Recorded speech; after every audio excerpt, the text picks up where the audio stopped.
मराठीच्या ऐवजी हिंदी अनिवार्य केलेली नाही। नवीन शैक्षणिक धोरणानुसार 3 भाषा शिकणं अनिवार्य आहे। 3 पैकी 2 भाषा भारतीय असल्या पाहिजेत असा नियम आहे। तिसरी भाषा हिंदी ठेवली तर त्याचे शिक्षक आपल्याकडे उपलब्ध आहेत आणि त्यामुळे हिंदीचा पर्याय देण्यात आलाय। मराठी भाषा शिकणं अनिवार्य आहेच असं मुख्यमंत्री फडणवीस यांनी स्पष्ट केलंय।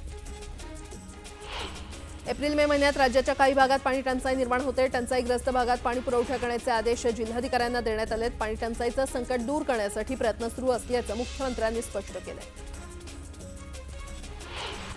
साताऱ्यातील दरे गावात उपमुख्यमंत्री एकनाथ शिंदे पुन्हा एकदा शेतीमध्ये रमलेत। यंदा त्यांनी पहिल्यांदाच अवाकाडो या परदेशी फळाची लागवड करण्याचा निर्णय घेतलाय। लातूर जिल्हा परिषदेच्या आवारात भाजपचे दिवंगत नेते गोपीनाथ मुंडे यांचा पूर्णाकृती पुतळा गेल्या 2 वर्षांपासून उद्घाटनाच्या प्रतीक्षेत आहे। या पुतळा परिसराचं काही दिवसांपूर्वीच सुशोभीकरण करण्यात आलं होतं, पण अजूनही या परिसराची मोठी दुरवस्था झाली आहे। त्यामुळे पुतळ्याचं उद्घाटन कधी होणार हा प्रश्न स्थानिकांना पडलाय। अश्विनी बिंद्रे हत्याकांड प्रकरणी आज सुनावणी होणार आहे। पनवेल जिल्हा न्यायालयामध्ये हत्येचा गुन्हा सिद्ध झाल्यानंतर मुख्य आरोपी अभय कुरुंदकर याच्यासह 2 जणांच्या शिक्षेवर आज सकाळी 11 वाजता सुनावणी होणार आहे। अतिरिक्त सत्र न्यायाधीश के.जी. पालदेवार हे शिक्षा सुनावणार आहेत। एप्रिलच्या मध्यावर महाराष्ट्रावर पाणी टंचाईचं महासंकट ओढावलंय। गावखेड्यांमध्ये पिण्याच्या पाण्याची तीव्र टंचाई निर्माण झाली आहे। विहिरींनी तळ गाठले आहेत आणि आता टँकर्सद्वारे पाणी पुरवठा केला जातोय। सध्या 16 जिल्ह्यांमधील 358 गावं आणि 1026 वाडी वस्त्यांना 478 टँकर्सद्वारे पाणी पुरवठा केला जात असून टँकर्सची संख्या दिवसेंदिवस वाढत आहे। गेल्या काही वर्षात म्हाडाच्या घरांच्या किमती निश्चित करण्याबाबतच्या सूत्राची पुनर्रचना करण्यासाठी प्राधिकरणानं 30 सदस्यीय समिती नेमली आहे। ही समिती सर्वसामान्यांना स्वस्तात घर मिळेल आणि म्हाडाचंही नुकसान होणार नाही या दृष्टीनं अभ्यास करणार आहे। मुंबई महापालिकेच्या बोरिवली येथील भगवती रुग्णालयाच्या पुनर्विकासाचं काम 31 मे पर्यंत पूर्ण होणार आहे। मात्र हे काम पूर्ण झाल्यानंतर रुग्णालयाचं खासगीकरण करण्यात येणार नाही। मुंबई महापालिका किंवा धर्मादाय संस्थेकडून ना नफा ना तोटा या तत्वावर ते चालवलं जाईल असं आश्वासन केंद्रीय वाणिज्य आणि उद्योग मंत्री खासदार पियुष गोयल यांनी केलं।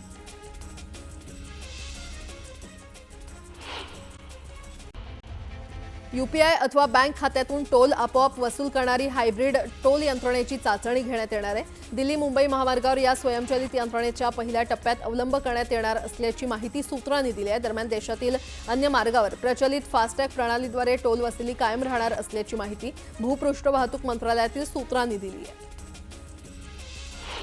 मुंबईचे छत्रपती शिवाजी महाराज आंतरराष्ट्रीय विमानतळ आणि नवी मुंबई विमानतळाला जोडणारी मेट्रो 8 मार्गिका आता लोकमान्य टिळक टर्मिनसला जोडली जाणार आहे आणि यामुळे विमानतळावरून ये जा करणाऱ्या प्रवाशांना रेल्वे मार्गे राज्याच्या विविध जिल्ह्यांमध्ये ये जा करता येईल। मेट्रो 8 मार्गिकेची उभारणी MMRDA आणि सिडको संयुक्तपणे करणार होते। मात्र नगरविकास विभागानं 27 जानेवारी 2025 रोजी काढलेल्या शासन निर्णयानुसार या मार्गिकेची उभारणी सार्वजनिक खासगी भागीदारी तत्वावर केली जाणार आहे।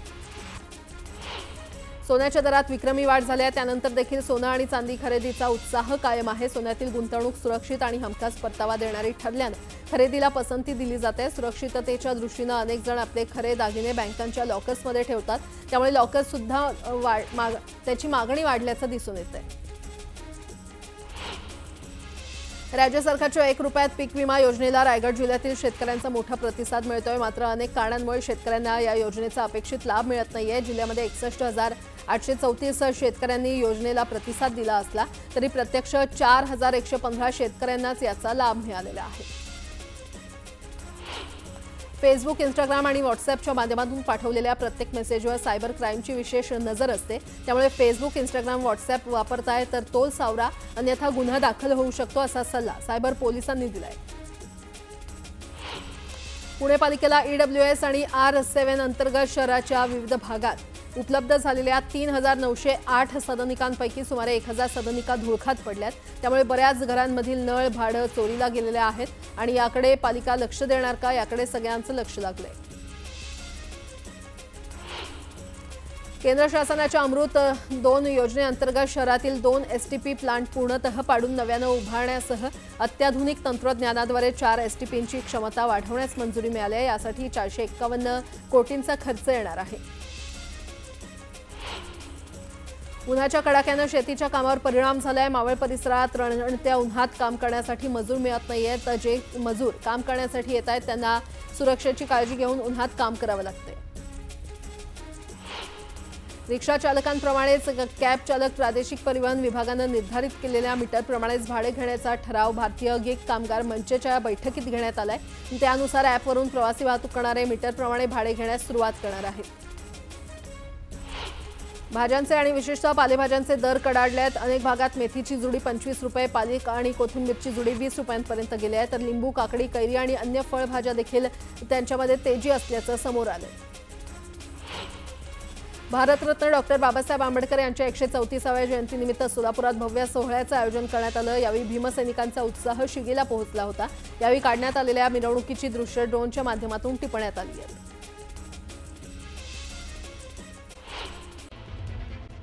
गेले 48 तास वादळी वारा आणि पाऊस अनुभवलेल्या चंद्रपूरनं 44.6 अंश तापमानासह देशात सर्वाधिक तापमानाची नोंद केली आहे। चंद्रपूर जिल्हा तापमानाच्या बाबतीत जगात 4थ्या क्रमांकावर पोहोचलाय। चंद्रपुरात या तापमानामुळे दुपारच्या सुमारास शुकशुकाट दिसून येतो।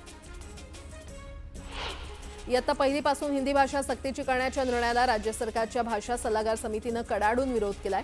हा निर्णय रद्द करावा अशी मागणी भाषा सल्लागार समितीचे अध्यक्ष लक्ष्मीकांत देशमुख यांनी देवेंद्र फडणवीस यांना पत्र लिहून केली। आजवर हिंदीमुळे महाराष्ट्राची जितकी भाषिक आणि सांस्कृतिक हानी झाली तितकी क्वचितच कोणत्या राज्याची झाली असेल असं मत व्यक्त करण्यात आलं।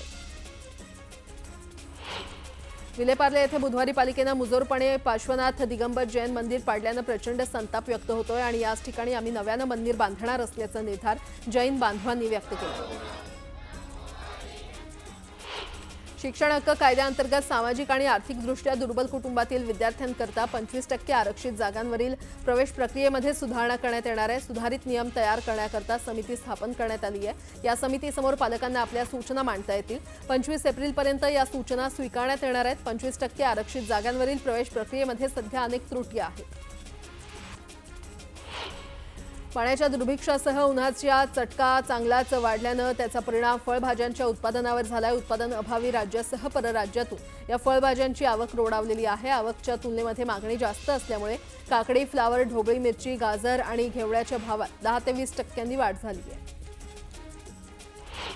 मार्केट यार्डात फळभाज्यांप्रमाणे पालेभाज्यांची आवकही घटली आहे। परिणामी पालेभाज्या महागलेल्या आहेत। मेथीच्या भावात घाऊक बाजारात सर्वाधिक जुडी मागे 5 रुपयांनी वाढ झाली आहे। त्या खालोखाल कोथिंबीर, कांदापात, मुळा आणि पालकच्या भावात प्रत्येकी 3 रुपयांनी वाढ झालेली आहे। ग्राहकांच्या आवाक्यातील परवडणारी घरं उपलब्ध असूनही विशिष्ट ठिकाणांनाच ग्राहक पसंती देत असल्यानं इतर ठिकाणची परवडणारी घरं विक्रीविना पडू नयेत। देशभरात सध्या 1,12,744 परवडणारी घरं ग्राहकांच्या प्रतीक्षेत आहेत आणि त्यात मुंबई महानगर प्रदेशातील 53,942 घरांचा समावेश आहे। आगामी स्थानिक स्वराज्य संस्थांच्या निवडणुका डोळ्यांसमोर ठेवत भाजपनं संघटनात्मक बांधणीला सुरुवात केली आहे। अधिकाधिक गावखेड्यांपर्यंत पक्षाचा विस्तार करत मतदारांशी थेट संवाद साधण्याचा भाजपचा प्रयत्न आहे। त्यासाठी राज्यभरात पहिल्या टप्प्यात 963 मंडळ अध्यक्षांच्या नियुक्त्या पूर्ण करण्यात आलेल्या आहेत। लवकरच उर्वरित मंडळ अध्यक्षांची नियुक्ती करत जिल्हाध्यक्षांच्या निवडीची प्रक्रिया सुरू केली जाणार आहे। तर प्रदेश भाजपनं राज्यभरात एकूण 1,221 मंडळ स्थापन करण्यात आलेली आहेत। त्यापैकी 963 मंडळ अध्यक्षांची नियुक्तीची प्रक्रिया पूर्ण करण्यात आली आहे। यंदा मिरचीच्या दरांमध्ये साधारणतः किलोमागे 100 रुपयांची घट झाली आहे। त्यामुळे ग्राहकांकडून मसाल्याची मागणी गेल्या वर्षीच्या तुलनेत 30% वाढली आहे। लालबागच्या मसाला मार्केटमधील उलाढाल वाढल्यानं व्यापाऱ्यांमध्ये देखील समाधानाचं वातावरण आहे। एप्रिल-मे महिन्यातील कडक उन्हाचा फायदा घेत मुंबईत ठिकठिकाणी महिला बचत गटांकडून वडे, सांडगे, पापड, कुरडया असे विविध पदार्थ बनवले जातात। मुंबईत वाळवणाचे पदार्थ बनवणारे एकूण 100 बचत गट आहेत। एका बचत गटाची उन्हाळ्यातील विक्री 1 लाख रुपयांपेक्षा देखील अधिक असते, तर सर्व बचत गटांची 2 ते 3 महिन्यातील विक्री 1,10,00,000 रुपयांपेक्षा अधिक होते। एप्रिल-मे मधील उन्हात फळं वाळवून पावसाळ्यासाठी साठवून ठेवण्याची लोकपरंपरा मात्र लोप पावते आणि शहरी भागात घरगुती स्तरावरील ही वाळवण संस्कृती आता काही प्रमाणात फक्त पापडापर्यंत मर्यादित आहे। मात्र सध्याच्या महिला बचत गटाच्या वाढत्या जाळ्यामुळे या संस्कृतीला आता नवसंजीवनी मिळण्याची शक्यता आहे। तहान भागवण्यासाठी थंडावा मिळण्यासाठी अनेक जण बाजारातील बर्फ घातलेलं शीतपेय बिनधास्त पितात। मात्र अनेकदा सरबतामध्ये टाकला जाणारा बर्फ चांगलाच असेल असं नाही। बर्फ बनवण्यासाठी वापरलं जाणारं पाणी हे दूषित असल्यास त्याद्वारे जीवाणू शरीरात जातात आणि त्यामुळे पोटाचे विकार जडण्याची शक्यता अधिक आहे, असं वैद्यकीय तज्ज्ञांनी सांगितलंय। सध्या सोशल मीडियाच्या जमान्यात विविध पदार्थांच्या अनेक रेसिपींसाठी महिला रील्स ऑनलाईनचा आधार घेत आहेत आणि त्यात पारंपरिक वाळवणाच्या पदार्थांचीही भर पडली आहे। विविध ऑनलाईन क्रॅश कोर्स त्यासाठी उपलब्ध आहेत। भारतासह परदेशात देखील याची क्रेज असून हे लोकल पदार्थ ग्लोबल झालेत। सिडकोनं गेल्या वर्षभरात विविध ठिकाणी मोहीम राबवून जवळपास 51 एकर क्षेत्र अतिक्रमण मुक्त केलं। त्यासाठी 302 कारवाई मोहीम राबवण्यात आल्या। विशेष म्हणजे या मोहिमेवर तब्बल 4 कोटी 35 लाख रुपये खर्च करण्यात आलाय। त्यानुसार गेल्या 3 वर्षात सिडकोनं अतिक्रमण मोहिमेवर 13 कोटी 58 लाख रुपये खर्च केले। भाजीपाल्याचे दर गगनाला भिडले असल्यानं महिलांचं किचन बजेट कोलमडलंय। भाज्यांची आवक कमी होत असल्यानं भाज्यांचे दर वाढलेत आणि उन्हामुळे सरबतासाठी लिंबांची मागणी वाढली असून 10 रुपयात एक याप्रमाणे लिंबाचा दर आहे। विक्रमगड तालुक्यातील साखरे कासपाड्यातील आदिवासी समाज नदी नाल्यामध्ये खड्डे खणून कुटुंबासह मुक्या जनावरांची तहान भागवतात। शाळेला दांडी मारून लहान लहान मुलं देखील खड्ड्यातून पाणी भरतात आणि त्यामुळे मूलभूत सोयी सुविधा मिळाव्यात अशी मागणी या ग्रामस्थांनी केली आहे।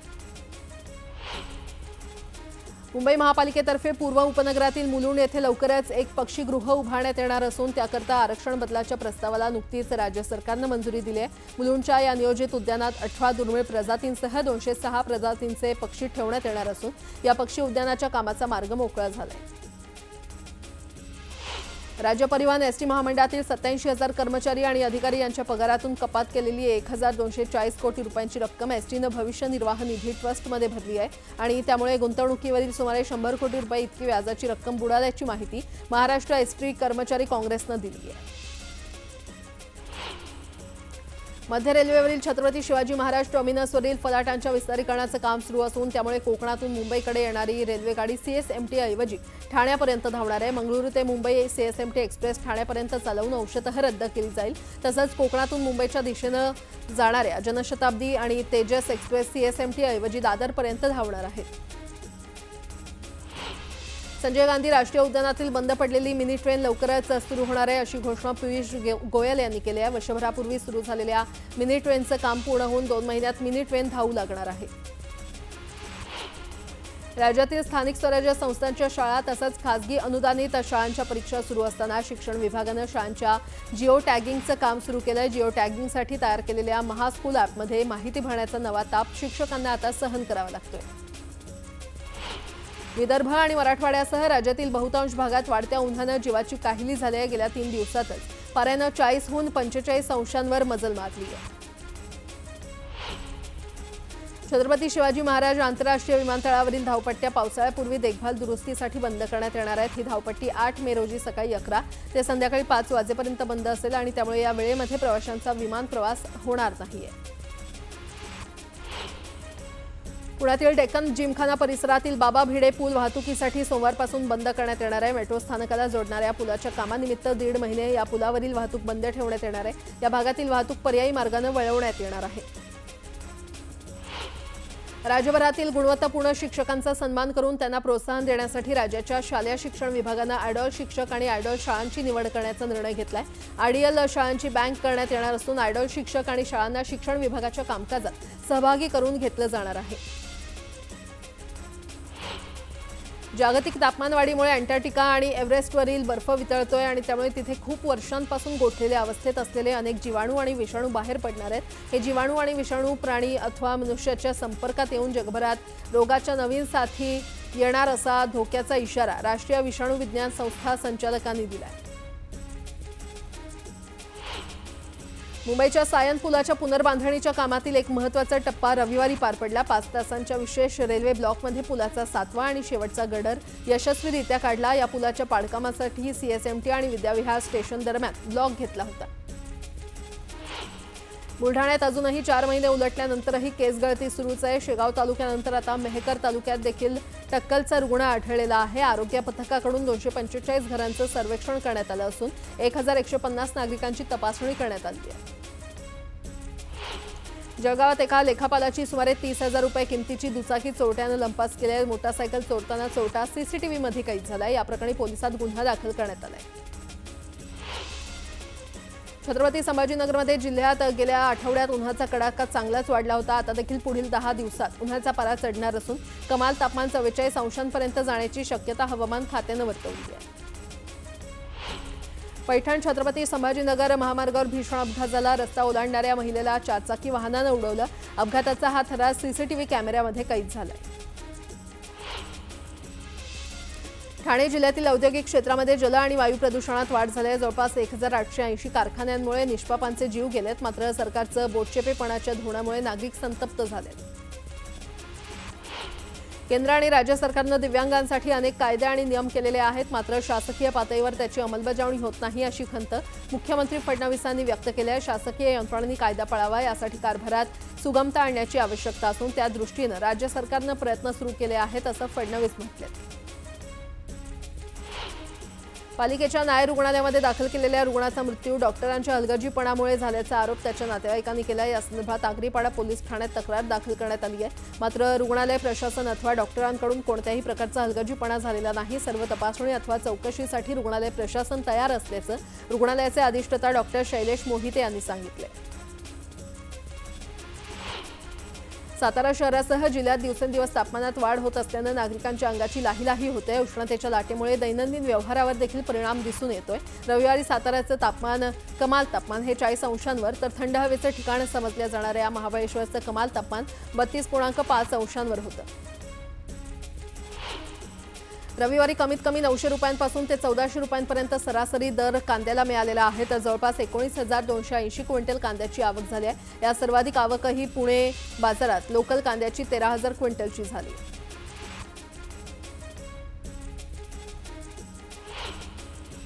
पुरात आदर्श पब्लिक स्कूल आणि राज्यातील तिसऱ्या सैनिक स्कूलमध्ये जिल्ह्यातील पहिलं AI स्मार्ट पॅनल अंतर्गत मुलांना शिकवण्यासाठी आधुनिक फळे बसवण्यात आलेले आहेत आणि यामुळे विद्यार्थ्यांना हे AI तंत्रज्ञान प्रश्न सुद्धा विचारू शकतात। सांगलीच्या पलूस नगर परिषदेकडून कचऱ्यापासून निर्मित करण्यात येणाऱ्या खताला सलग दुसऱ्या वर्षी राज्य शासनाचा हरित ब्रँड मानांकन मिळालंय। शहरातील कचऱ्यावर घनकचरा प्रकल्पाच्या माध्यमातून प्रक्रिया करून त्यातून खत निर्मिती करण्यात येते। सांगलीमध्ये अवैधरित्या सुगंधी तंबाखू तस्करी करणाऱ्या एकाला पोलिसांनी अटक केली आहे। त्याच्याकडून तंबाखूसह 9.5 लाखांचा मुद्देमाल जप्त करण्यात आलाय। धाराशिव जिल्ह्यामध्ये शेततळ्यावर पोहण्यासाठी गेलेल्या युवकाचा पाण्यामध्ये बुडून मृत्यू झाला। या प्रकरणी पोलिसांनी अकस्मात मृत्यूची नोंद केली आहे। अहिल्यानगर पोलिसांनी आंतरजिल्ह्यात वाहन चोरी करणारी टोळी जेरबंद केली आहे। 3 आरोपींना अटक करून एकूण 10 चोरीची वाहनं हस्तगत करण्यात आली आहेत। या वाहनांची किंमत सुमारे 25 लाख इतकी आहे। काही दिवसांपूर्वी सोशल मीडियावर सिंधुदुर्गातील सुरंगीच्या फुलांचा व्हिडिओ व्हायरल झाला होता। सुरंगीच्या झाडाखाली साड्या अंथरून त्यात पडणाऱ्या सुरंगीच्या फुलांचा सडा गोळा केला जातो। राज्याच्या वन खात्यानं या व्हायरल व्हिडिओवरून प्रेरणा घेतली असून समृद्धी महामार्गापासून राज्याच्या वनक्षेत्रात सुरंगीचं वन उभारण्याचा महत्त्वाकांक्षी प्रकल्प आखलेला आहे।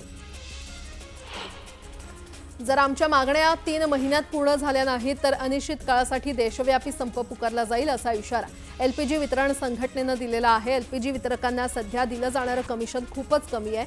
तेल कंपन्या कोणत्याही मागणीशिवाय वितरकांना जबरदस्तीनं सिलेंडर पाठवत असून ते कायदेशीर तरतुदींच्या विरुद्ध आहे असं संघटनेनं म्हटलंय। परदेशी बाजारपेठेत भारताच्या प्रवासी दुचाकी आणि व्यावसायिक वाहनांना परदेशात मोठी मागणी आहे। भारताची एकूण वाहन निर्यात 19% वाढून 53 लाखांहून अधिक झाली आहे, तर प्रवासी वाहनांची निर्यात 15% वाढून 7,70,364 युनिट झालेली आहे। नाट्यक्षेत्रातील कोल्हापूरचं वैभव मानल्या जाणाऱ्या संगीत सूर्य केशवराव भोसले नाट्यगृहाच्या पुनर्बांधणीचं काम अत्यंत संथ गतीनं सुरू आहे। कामाचा ठेका मिळालेल्या कंपनीची मुदत संपत आली असताना देखील छताचं काम पूर्ण झालेलं नाही। उजनी धरणातून सोलापूर शहराला पिण्यासाठी पाणी सोडलं होतं। हे पाणी शनिवारी चिंचपूर आणि औज बंधाऱ्यात पोहोचलं। दोन्ही बंधारे उजनीच्या पाण्यानं 4.5 मीटर भरलेले आहेत आणि त्यामुळे शहराची 2 महिन्यांची पाण्याची चिंता मिटली आहे। मुंबई विद्यापीठातील संशोधनाला चालना देण्यासाठी IIT मुंबईचा हातभार लागणार आहे। NEP अंतर्गत अनुसंधान नॅशनल रिसर्च फाउंडेशनद्वारे सुरू केलेल्या partnership for accelerated innovation and research या उपक्रमात मुंबई विद्यापीठाचा समावेश करण्यात आला आहे। विदर्भ आणि मराठवाड्यासह राज्यातील बहुतांश भागात वाढत्या उन्हानं जीवाची काहिली केली आहे। गेल्या 3 दिवसात पाऱ्यानं 40हून 45 अंश सेल्सिअसपर्यंत मजल मारली आहे। रविवारपासून 3 दिवसांसाठी मध्य महाराष्ट्र आणि मराठवाड्यातील काही जिल्ह्यांना उष्णतेच्या लाटेचा येलो अलर्ट जारी करण्यात आला आहे। सोशल मीडियावर धार्मिक अथवा जातीय भावना दुखावल्याच्या कुणीही पोस्ट टाकल्यास संबंधितांवर कारवाई केली जाणार आहे। ठाणे शहर पोलीस आयुक्तालयाच्या कार्यक्षेत्रात सोशल मीडियाच्या गैरवापराबाबत वर्षभरात 22 गुन्हे नोंद झालेले आहेत।